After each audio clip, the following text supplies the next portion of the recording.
And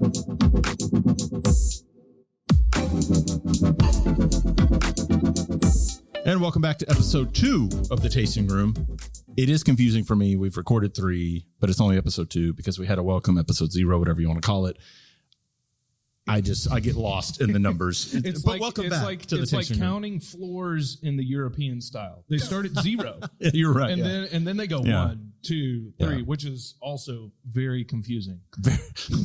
At least for us. Maybe not for you guys at home, but it is confusing for us. And that lets you know what you need to know about us. Yeah. Right. They're like, yeah, please come to level 1. And you're like, I am here. I am here, I promise. You want to tell everyone who we have coming up after, tell them that. We'll take a break and then we'll listen to it. Yeah. Right on. Yeah. So we're going to be interviewing Elliot Nelson, the man, the knight. Sir Elliot Nelson. Sir Elliot Nelson of the McNellies group. And we're really excited to have a conversation with him. I think it's going to be really great. It is. It's a roughly an hour long. Listen to it all because there's just nuggets of wisdom and just overall goodness from minute 1 to minute whatever it is, 70 or 68, whatever it was. It's a great conversation. He has a lot of really great things to say and pretty good insight to where Tulsa is going to go. Could he run for mayor? Find out next on The Tasting Room. That's a TV tease. Right. Right. Let's take a break. On the other side, Sir Elliot Nelson. Cheers. Today we have Elliot Nelson as our guest today. Thank you for being here. Well, thanks for having me. I'm going to say it should be Sir Elliot Nelson. I said this last week. You should be knighted. If Tulsa does that, it's Sir Elliot Nelson to me. Yeah, I don't know if you want me on the front lines of a battle, but well, I don't want Sir Elton John there either. That's right. So, That's probably true, right? Yeah. I guess it's got a little softer over the years. Yeah. How you been? Good. Yeah. I think so. Better than this time last year anyway, right? So, we were just talking about your golf game. Yeah, that's right. Yeah. Playing too many rounds of golf maybe lately. A lot of people took pity on me and took me out to play golf for the past year and a half, so that's good and bad. It's probably time I should be in the office. But hey, you got to take the wins where you got them. Right. That's right. So the name of the podcast is Tasting Room, which means we are going to be tasting a few things. I'll start to open this this isn't my first question. So we have a 6-pack of questions for you. We'll have 3 apiece, but while I'm doing this, I'm just curious, and this isn't one of my questions, but do you lose track of how many things you have going on and how many irons in the fire at once? Yeah, probably. That's a question, question people ask me, what are you working on right now? Man, I don't even know. It depends on the day, right? Right.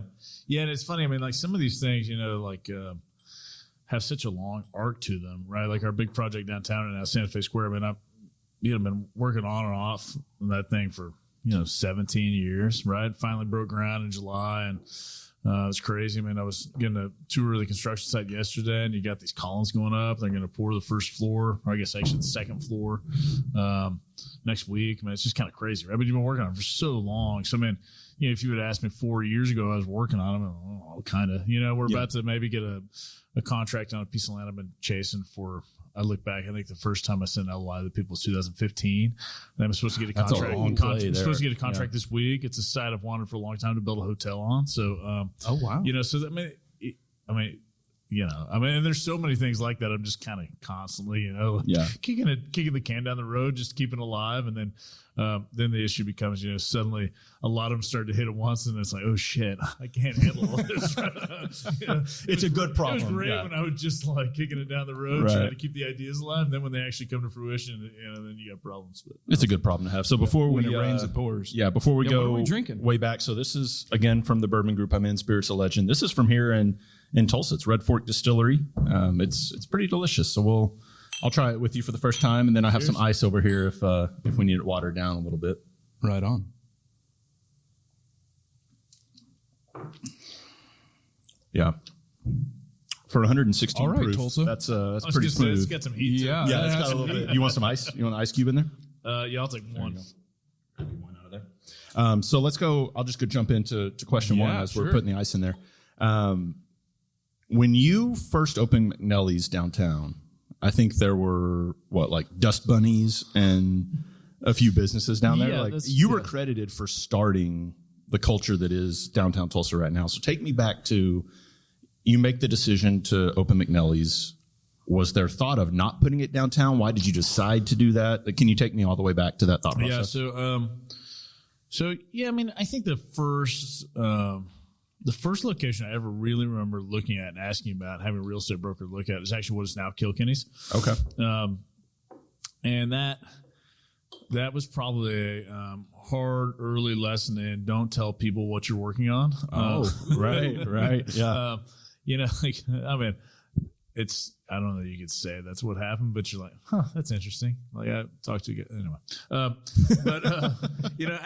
That was that was probably still during my senior year of college. And then the first site I really got excited about was 6 in Peoria, what is now Bramble, and tried really hard to. It was the guy at the time, I think, had a lawnmower repair shop there, and I was trying to like buy this building, convince, because I thought that would be a great spot. Put a rooftop on it, overlooking downtown. And in high school we used to go to a place called the Eclipse that was over there, and so I knew the area a little bit. It was similar to what was happening downtown. And eventually, as I kind of just got more familiar with everything that was going on, decided, you know what, I think downtown probably makes the most sense. And that was just really from a standpoint of, if I'm in a bigger city, one of the busiest times in a pub is like right after work, right? And so you started to look at kind of some statistics at the time. I think there were 40,000 daytime employees in downtown Tulsa, and there wasn't. I mean, I think Castleberry opened Kaz's in 99 or 2000 maybe, but until he opened that, I mean, it was really just Orpheus down there. And then what is Artie's now was the VFW bar until 2002. So, Neil Cosgrave moved that bar down there, and I think it was 2002. So, until Castleberry opens and then Arnie's moves, there weren't really, I mean, even then, a lot of people that, were maybe working downtown in a suit and tie wouldn't go in those places. They were smoking bars. And so, but I thought, there's enough people working down here. Like, I think this is where we should go. Right. And so ultimately ended up in that space we're in now. But the first lease I signed, was at Archer and Detroit, and we had full built out plans and everything ready to build there. And then one partner embezzled construction funds from the other one. And so then, I was sitting all this antique pub furniture. It's like, it looked like I might be in the antique business for a second. And then we looked at the space that was El Guapo's, and we just I couldn't get enough square footage there to make it work, but with how the beer cooler needed to work. And then we looked at the space that's actually now Yokozuna, but next door was going to be that Westby Theater at the time. It was like a small art house movie theater. And so they decided, you know what, this is probably too loud of a use for next door to a movie theater. And so that guy, Michael Sager, who had that space, said, why don't you go talk to this guy, Glenn? So I went and met the guy at Under Building. And, he, at the time, he was storing all kinds of weird shit in there. There was like 3 feet of water in it. There was mold everywhere. He'd been using it as storage since like 1981. Wow. It was so that was 2002. I finally met Glenn, and but yeah, across the street was a bookbinder and a cabinet maker. Next door to us was a welding shop and then a machine shop, and so such unique neighbors. Yeah, right. And at the same time, so when we started construction. 1974, started construction around the same time. That's now the space that's the Dilly Diner. And then Tsunami Sushi started around the same time too. And that's now what's Yokozuna. So, back then, there was nothing down there. I mean, we get a lot of credit. I always think Castleberry should probably get more credit. I mean, he was the first guy to really, you had Mexicali and Spaghetti Warehouse down there, but, when Jeff finally built a bar down there it was something a little different, that was a big deal. When we went to Nate Bargatze, I went with Josh and Hayden Royal. It was this past weekend. We were walking past that parking lot that's by what used to be Brew Pub, in between Brew Pub and then like Sound Pony and all that. Right. They have the Spaghetti Warehouse sign just chilling in there. I know the code to that parking lot. Yeah. If it goes missing, right, don't check my backyard because I want that sign. This wall would look really Wouldn't great. It? Yeah. We could be sponsored by Spaghetti Warehouse. Just put it right there. Get the butter recipe too while you're at it. Yeah, no doubt, right? Yeah. Oh my word, man! What a sight to be seen. 2002, you said? Yeah, that's when we started construction December of 2002, and then it took 15 months to put that thing back together. I mean, we had to completely reconstruct the building. So this isn't my question, but I'm just trying to conceptualize what downtown Tulsa looked like back then, because literally at that time, and I'm not trying to date anyone here, but I was just getting into high school. So I literally wasn't allowed to go downtown. Oh yeah. Unless I went to like the Canes for a show or something like that, and I had to have a buddy. And so buddy system. Yeah, buddy that's right. system. Yep. I guess so. I would just like to know a little bit of history about your thought process on opening downtown and why an Irish pub. Why did you choose that? So downtown to me, I mean, at that point, by the time we finally got open, Steve Kitchell was down there. He had those nightclubs. So there was a nightlife, right? But those things didn't spool up until, I mean, they were probably busy from 10 p.m. to 2 a.m. 2 nights a week, right? I mean, there was like 8 hours of activity down there. Right. But to me, it was about putting something in a place that, if you were working in the Williams Tower and you wanted to get off work and go have a nice beer somewhere, like you could go do that. It's a brilliant idea. Because back then, most people who were doing that were getting in their car driving to Brookside, right? So, I mean, you had a 3.5 mile drive to like have happy hour with your coworkers, which to me seemed kind of weird, right? So that was part of it. The Irish pub to me, I mean, I can wax poetic about pubs like forever, right? I mean, so in my junior year of college, I did an exchange in Dublin. I was there a semester. I was going to ask what the R&D was for that. There it is. Yeah, and so I just loved Irish pubs, right? I mean, I didn't go to class very much when I was there. I spent a lot of time in the pub. I don't think any exchange student does. Yeah. That's more or less an excuse to travel. Right. Yeah, no that's doubt. right. And so just like the pub that I lived in this little village south of Dublin. It's probably 15 miles south of Dublin called Blackrock. And, this is the same locals in the bar every night. Sunday after mass, it was packed, right? You had like grandparents all the way to little kids. And so to me, the pub is this place that like, it's like a living, breathing thing, right? That people identify with and they have like their pub, right? And so that's what I wanted to create, a place that people could kind of call their own. And I always joke that Starbucks has that deal they call the third place, right? You have work, home, and then Starbucks. I always like to think of a good pub as being the second place, right? That maybe you like it better than work or home at any given point, right? Depending on the week. So that to me was like, I wanted a place that, you could sit down and have dinner with your kids, but also have a nice beer, right? Or you could go for a happy hour with people from work, or you stay late night, maybe with your friends. So, I was trying to hit a lot of different kind of, points of service. And that confused a lot of people when I was like, had this business plan put together, trying to raise money. Like, no, you need to like identify like who's your core customer. I'm like, no, if I do it right, if I build a really good Irish pub, like everybody is. Right. That's the point, right? Everyone comes to a pub. That's right. Yeah. So, I mean, it was, I wanted back then, I mean, bars in Tulsa and Oklahoma, by and large, you couldn't see in them, right? They're all like, blacked out. And like, so to me, it was important to have those big windows up front, people be able to see outside, people be able to see in and see what's going on. And so, it's, to me, I go back to Ireland. I mean, I haven't been since the pandemic, but I usually go about once a year just to kind of reacquaint myself with like what it is to be in one of those pubs and just kind of hang out and what the service is like and the kind of camaraderie. And, man. And I've been lucky enough to go to Dublin a few or 4 times in my life. And one of the things that really stands out to me with Irish pubs is the first time you step into one, you could close your eyes and smell the air and know that you're in one. Yeah. It smells like history or something, and right? actually you have that at McNellies, which is really, really cool. I get a lot of memories every single time I walk through your doors. It's a really cool experience for me. Tell Sipes to pick it up on the cleaning. It's not supposed to have that musky aroma.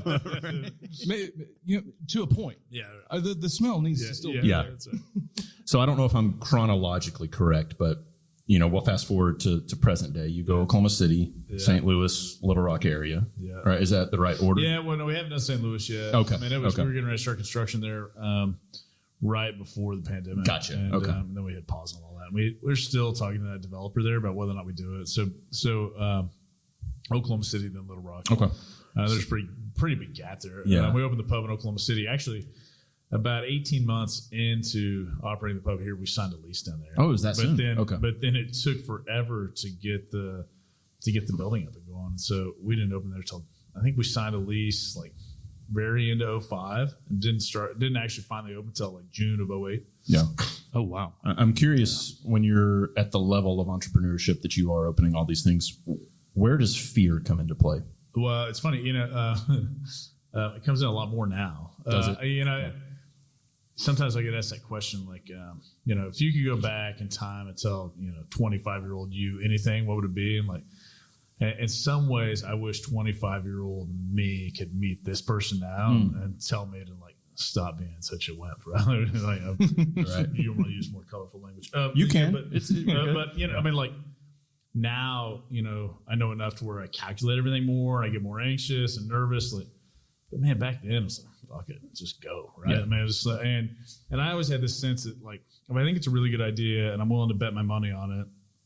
And then, ultimately it's just, you're betting on yourself. Are your ideas any good? Are your tastes any good? Is it stuff that other people are going to like? And that's kind of what I always felt like I was betting on, right? That I'd done enough research and talked to enough people and really thought through things enough that it was worth making a bet. That hasn't always been right. We've missed on a couple, and then had some we had to change mid-course. I mean, it's rare that we have one that just takes off right away. Right? Yeah. But I think now, as I get older, you start to calculate that risk more. Like, man, do I really need to do it? Like, is this really what we need to do? Of course, the numbers are getting much bigger too. Man, our project downtown's massive, right? That's a scary thing. Those are some scary loans. When you see the zeros. Yeah, that's right. There's lots of zeros. You're like, I guess. Of course, part of it's, you sign a personal guarantee and stuff like that. Like, man, if these guys can find that much money and me somewhere, like, good luck. Yeah. Sorry, bankers, if you're listening. Right.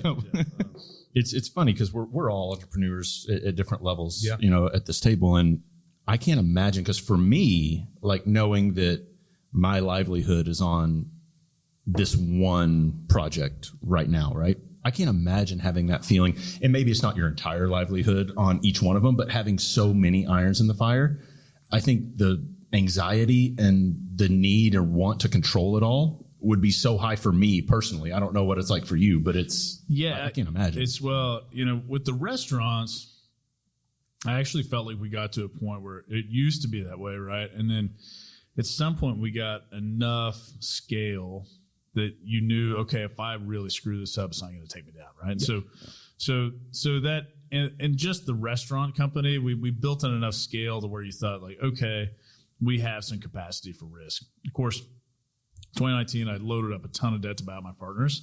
And then 2020 happened, right? So, up until we ended up being able to use some of the federal loan programs last year, the Main Street loan program, to refinance all our debt that I'd taken on to buy out my partners. But up until December last year, I still had a bankruptcy attorney on retainer. I mean, I was pretty sure that's where it was headed. And so, I sit here now, it's fine. But, it's at the time, it was pretty scary. And then you kind of take all, I got 3 kids, I got a wife. You just kind of extrapolate all that stuff. Like, it's a lot of, 750 jobs, right? There are a lot of people counting on you not to fuck it up. God, that's pressure I didn't even think about. Yeah. So it's, that piece of it on the restaurant side up until the pandemic, I felt pretty good about. And then, but I'm still, Santa Fe Square. And if we end up figuring out this hotel deal, there are still projects where, I'm all in, right? I'm continually putting all the chips on the table. And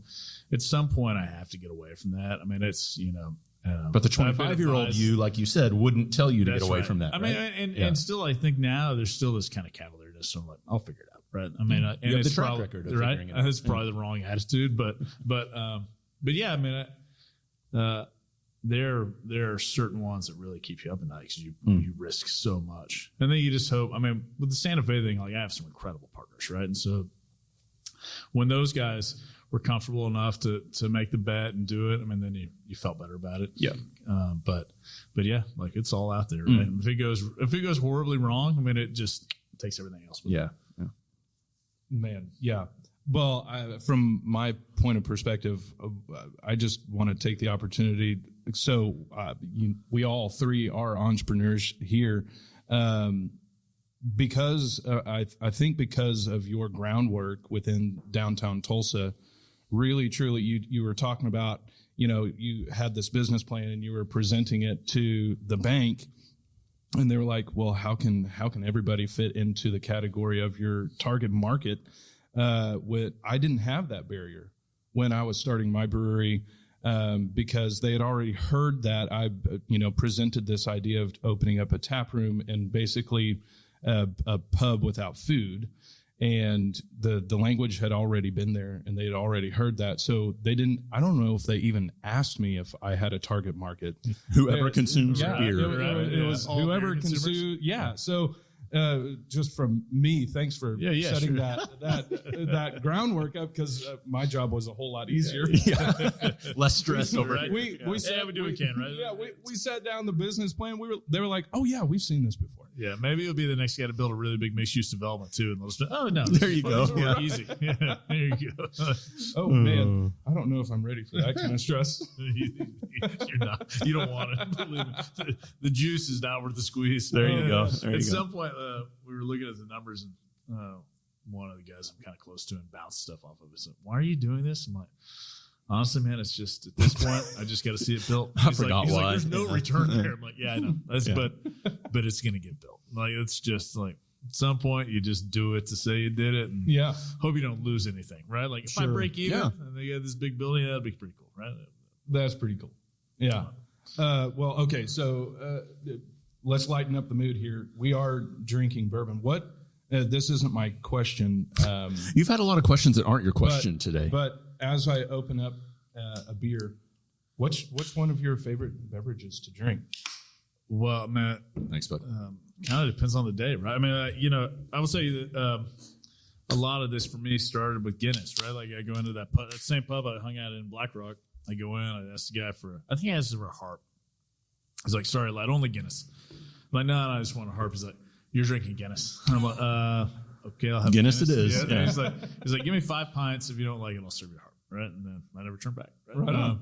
So I mean, for me, Guinness is kind of what started, and that was it was probably 20 when I walked into that pub, right? So I mean, that was the thing that kind of opened up my eyes to like, oh, okay, like and then you end up, for me, traveling to Belgium and other, Germany, other places where, you really start to dig into beer culture and realize, what all is out there. And so, so I mean, to me, I still default to beer, right?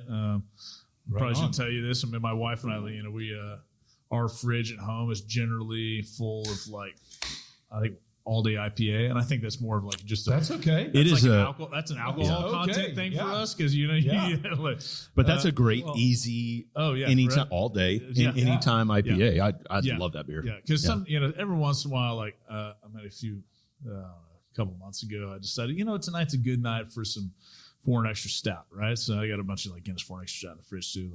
Like 4 later, like Jesus, what happened? Well, you can't session those kinds of beers. But what are we drinking? Talking about a sessionable beer, this is Going Stag.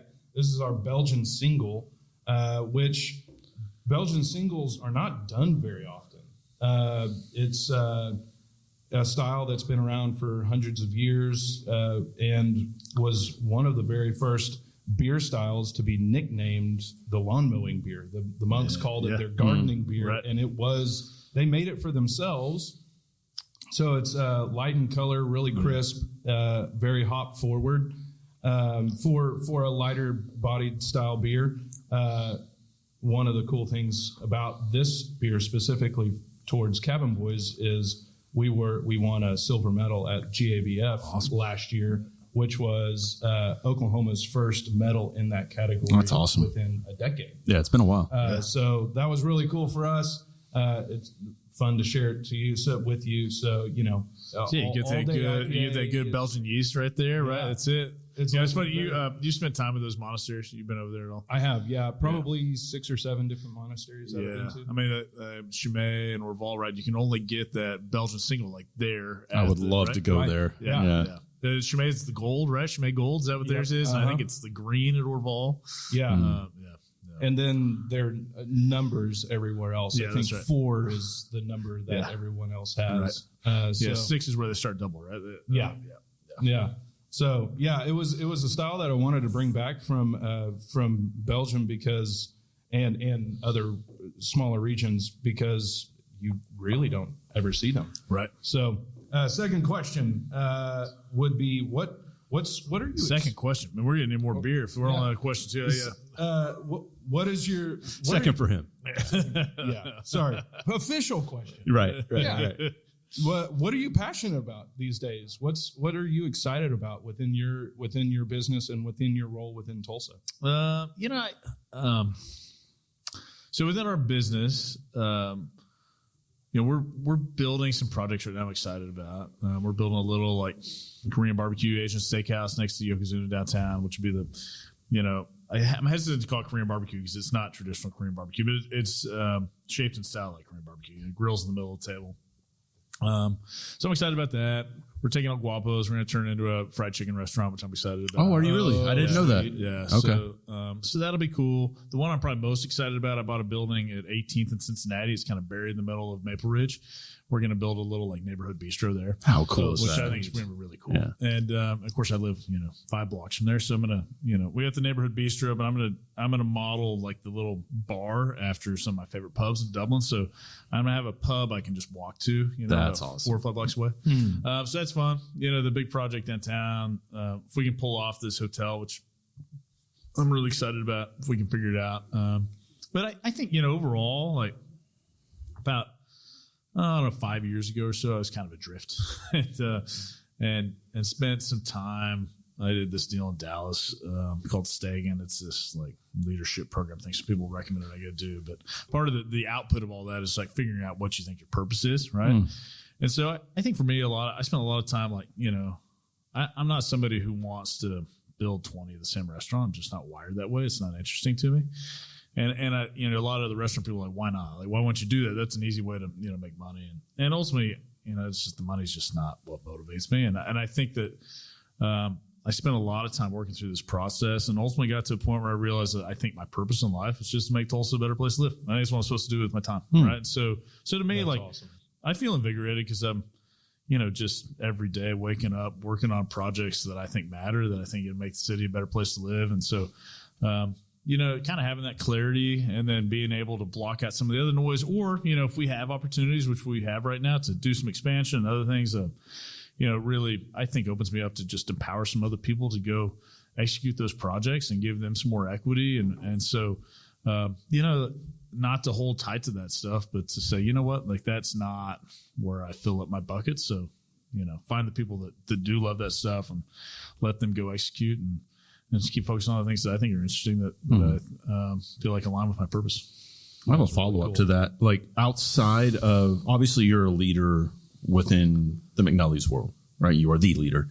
But outside of that, when you look at Tulsa and maybe even Oklahoma, maybe even the region, do you see yourself as a leader? Oh, I don't know. It probably depends on what subject matter you're talking about. Yeah. Certainly within the restaurant industry, probably, at least in Oklahoma. I've chaired the Oklahoma Restaurant Association board and done some, I think so. I guess, do you like that? Do you like being a leader? Actually, I found so early on in the pandemic last year, I was working really hard to try and just figure out how I was going to save our business, right? But in that, found that I was probably better situated than almost any other restaurateur, especially in town or maybe even in the state. That excludes maybe some of the really big guys, but in terms of like just independent operators, I was best situated to have access to our political leaders and to be involved in that process. And so, I found a lot of some of the stuff that got me through all that was every day digging into that, being on a lot of conference calls, a lot of meetings, a lot of lobbying. But then taking that information and sending it back to all the other restaurateurs in town who I know didn't have access to that information. And just again, back to kind of what I felt like my purpose was, but like, what? I'm going to try to make sure we have less restaurants close than anybody else. Like that, as a city, if we wake up on the other side of this and almost everybody made it through, and if I can help do that, like that to me that's going to be a win, right? Yeah. So I think and some of this stuff, and in terms of like city politics and things here, I probably am, but I try to stay out of a lot of the state stuff. Sure. No, I get that. Various reasons. Yeah. But I oftentimes kick around. I'm going to run for mayor, whatever. I don't know. I don't know how. That's where my mind was going for the next question. It's funny. I don't know. I have had people say your name. I talk about it a lot, right? And I've looked at it. I'm just not sure. I'm not sure if it's the best use of my skills and time, right? And that's something I'm trying to figure out, right? I certainly kind of feel somewhat called to like step into that, especially if, you know, we've had times when maybe the wrong people step up. I mean, so, you know, if it looks like the people stepping up to do it next time aren't going to be great, because I think GT's done, you know, I certainly haven't ruled it out. I might do it. But, you know, I'm a registered independent. Granted, it's a nonpartisan election, but, you know, people will still, you know, peel that back. And so, you know, we'll see. We'll see what happens. Grassfire can make you some kick-ass campaign All right, videos, good. so we can start that. So I'll ask my last question. There were some machine guns. Oh, we'll make it work. Yeah, we'll make it work. They won't know you're independent by the videos we shoot. I'll supply as much beer as I can. Right. So, yeah.